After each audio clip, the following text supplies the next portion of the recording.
Hey, it's DDA and welcome back to episode 18 of this Dyson Sphere Let's Play. It's our by the book Let's Play where we use blueprints to do stuff a lot faster. And today we're talking, finally, Dyson Spheres. So Dyson Spheres. I made a separate category for this because honestly, depending on your preference, you could already have started a Dyson Sphere or at least a solar swarm at the very least a lot sooner than I did it. The solar cells you can shoot up into the sky and they form a quite pretty, honestly, swarm around the sun. And yeah, you can do awesome stuff with that. It looks really cool and it generates power. The only downside is that solar cells are not permanent. So after a while they will break down, be destroyed. And it's a very good way to run out of materials in the early game if you overdo that, especially when you don't really need the power just yet. If you also build a Dyson Sphere construct itself, so the framework, the solar cells will get absorbed into it and they will be permanent, and the frame itself already also generates a lot of energy. So that's usually the way I go. I just start building the Dyson Sphere near the end of the game when you actually need all that power. You're starting to do the stuff between the stars. That also sucks up a lot of power because warpers are very power hungry.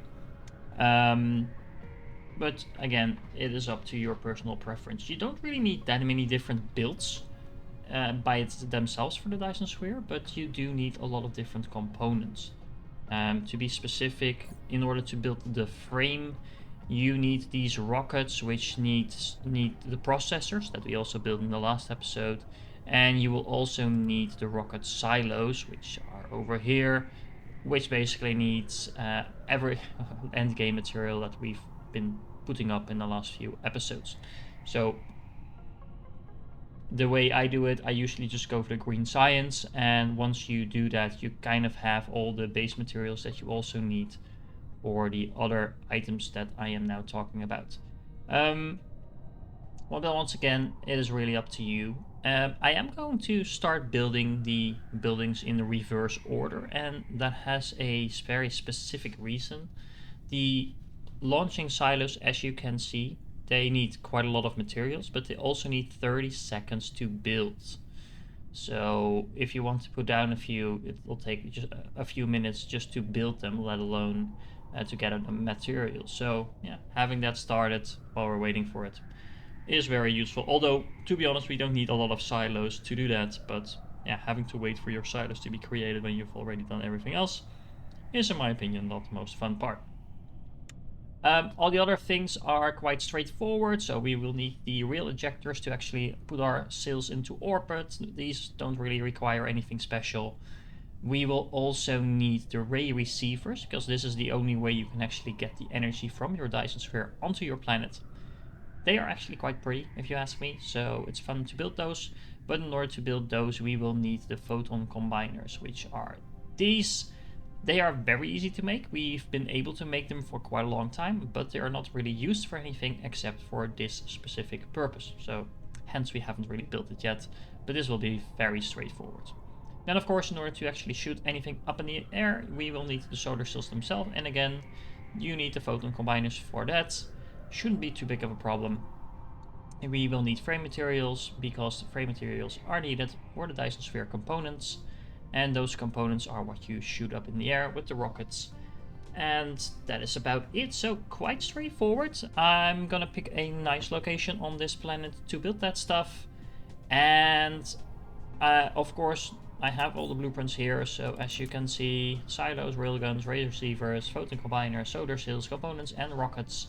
So I'll put them all together and have some base production facilities next to that as well, so we can make sure they're fully supplied. And then we'll meet back here.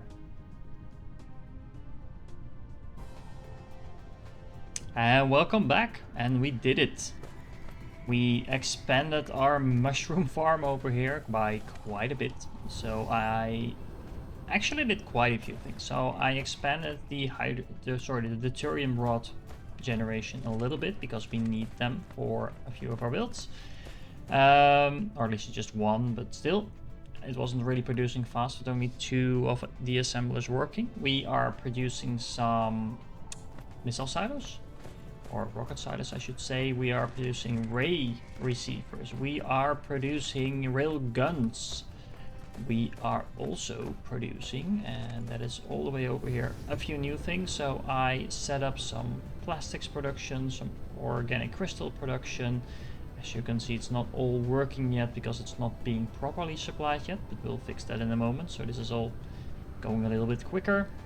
We are also building some titanium alloy over here, some more titanium alloy and acid. We are producing the photon combiners. We are producing the solar cells in bulk. These are really cheap to make and they go really fast, so we have 10,000 of these stocked up, should be good for now.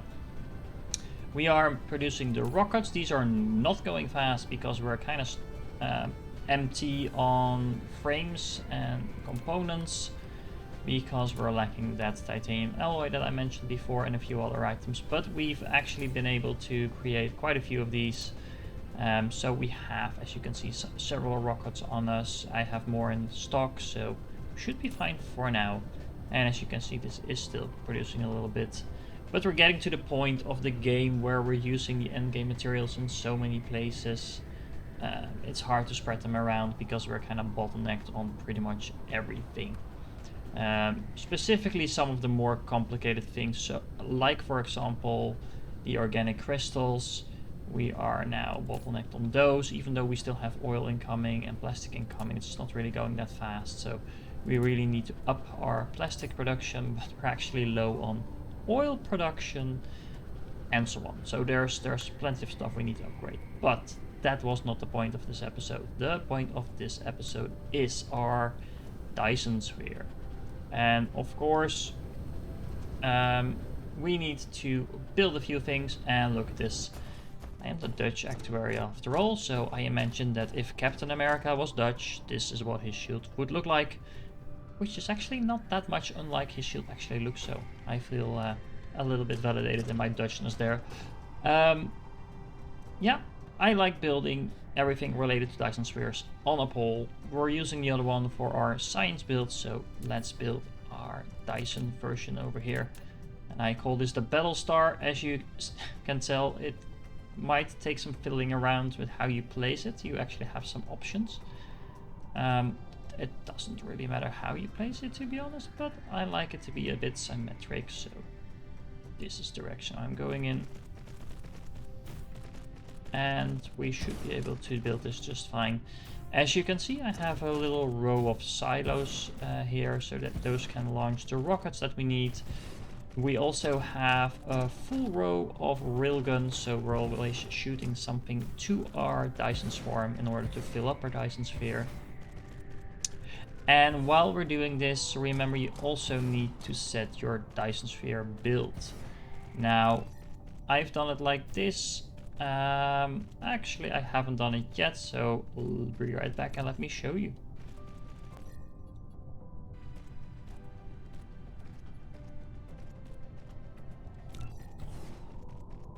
So remember, you actually have to build your Dyson Sphere. And you do so by adding an orbit to your Dyson Swarm. There's always one by default, but it's a little boring. The radius, it ensures the size of the Dyson Swarm. So these are the solar cells that you're launching. Generally speaking, if you want to make it easy on yourself, make it as large as possible, because then odds are that you will always have it in view of your planet, so it's a little bit easier to actually gain the energy from it.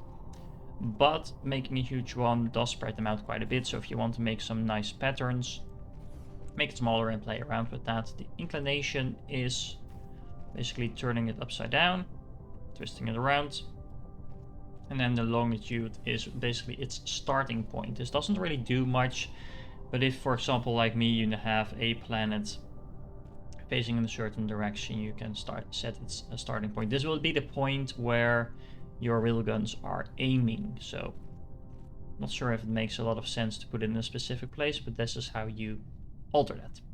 Then the Dyson shell itself is a little bit more well, not necessarily complicated, just a little bit more work. So again, the radius decides on how big it is. You can't have it overlap with one of your Dyson swarms. Some people like making it as big as possible. I go for the prettiness factor, so I tend to keep it a little smaller. But yeah, completely up to you, of course. Inclination, again, this helps in terms of knowing how this is rotating. But it kind of works the same as the Dyson Swarm, and then the longitude again is mainly the starting point as far as I know. Now what you can do is say create, select it.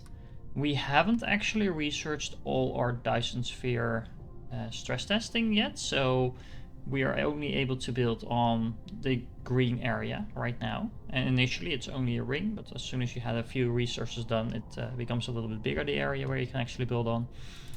And then you have several options. So you can just place individual nodes, which is a slow way of doing stuff. You can use the geodesic frames, and you have the graticule frames. I prefer using these last ones because you can basically follow the grid and you can draw stuff and make it as pretty as you want. I'm just pressing random stuff now, but you get the point. The difference between that one and this one, let me show you by making a few things. As you can see, it bends around the sphere a little bit different. And this really follows the line, so I prefer using this one. You can also set it to the gratitude grids, so these are the more like round-ish things. And you can make some nice shapes with that as well. Oh, helps if you try to build somewhere where we're actually allowed to build. And you can make some really nice geometric shapes when you do this. So now, the only thing to keep in mind is that just these frames by themselves already give you power. So if you don't want to fill them up with swarms, you don't have to. But if you have Dyson swarms, solar cells in your system as well, they will automatically start filling in the gaps between these frames. So basically, you can draw a figure and then it will start filling up. Of course, the larger the frames are, the more solar cells they will need to actually be filled up.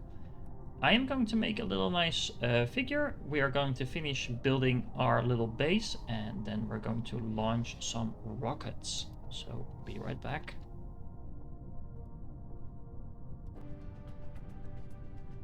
And there we are, all done. We have the silos, we have the railguns. We set them to a Dyson Swarm orbit that we made. If you forget to do this, they won't actually do anything, so you need to ensure they know what they're shooting at. Same for this, you need to set a Dyson Swarm before it actually starts launching any rockets. They're completely filled up. So if we power this up, and of course I intentionally did not do so yet, so let's see if this works. There we go. These lasers are shooting. And there are some rockets flying off. And damn, that looks nice. Whoosh. And as you can see, look at them fly off. The Dyson Swarm is starting to form. These solar cells will slowly be absorbed into our Dyson frame. And this just looks so good. So good. And of course I made this very small Dyson Swarm, relatively speaking. But the bigger you make this, you can of course make huge shapes across the sky. And generally speaking, it just looks so good. You can actually see them disappearing behind the sun. So that means the orbit is actually moving away from us at the moment. We see more and more rockets flying in. You see our the first shapes of our Dyson sphere starting to form. This will take a little bit of time, so this is a good time to kind of fly around, start building the rest of your base, maybe go off to another planet and make sure you start building some resources there. or you can just stare at your Dyson Sphere being created. Nothing wrong with that per se either. It just takes quite a while. The interesting thing is though that we are already able to really siphon off some power if we want to. But I'll just leave this for the moment, leave this building a little bit, build a few things maybe on a different system, and then we'll wrap up and come back once this is a little bit more formed and done.